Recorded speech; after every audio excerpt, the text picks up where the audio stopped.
There's been a protest here in Minneapolis this morning, as there was last night, outside what's the headquarters of Customs and Border Patrol, known essentially as ICE, Immigrations and Customs Enforcement. And you can just see basically the remnants of it behind me now. It's starting to break down. It's reasonably small. They're facing off against a similarly sized number of Border Patrol officers. It wasn't like that this morning. At the beginning of the day, there was a larger number of protesters. They were dispersed with pepper balls and gas, and in fact, the remnants of it are still on the road up there. You can still smell it. They're still very noisy, and it is very, very tense.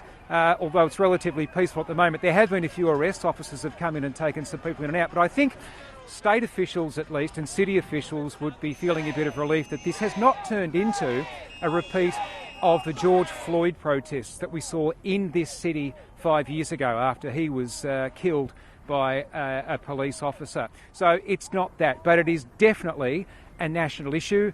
People are angry across the country about the way that ICE has been conducting itself in cities, but especially here in Minneapolis, which is the city that's had the largest contingent of ICE officers, a surge of 2,000 officers just recently. People were out protesting. Yesterday, a woman was killed. And I've been talking to people here today about why they've come out to protest. Let's have a listen to what some of them had to say.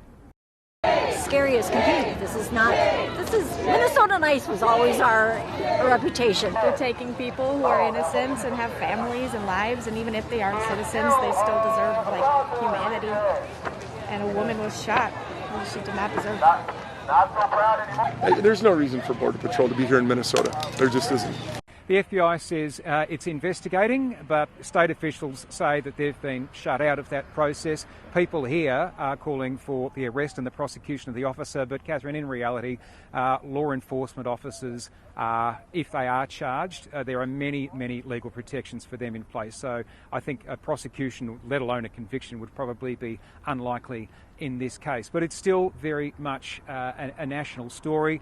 The President, Donald Trump, has been inflaming the situation, as has the Vice President, J.D. Vance, who spoke a short time ago, and the head of Customs of Border Patrol, describing the 37-year-old woman who was shot yesterday as a domestic terrorist, as part of an organised leftist operation. So, look, the argument, the debate, the angst is not going away, even if here on the ground today, at least, it's relatively quiet.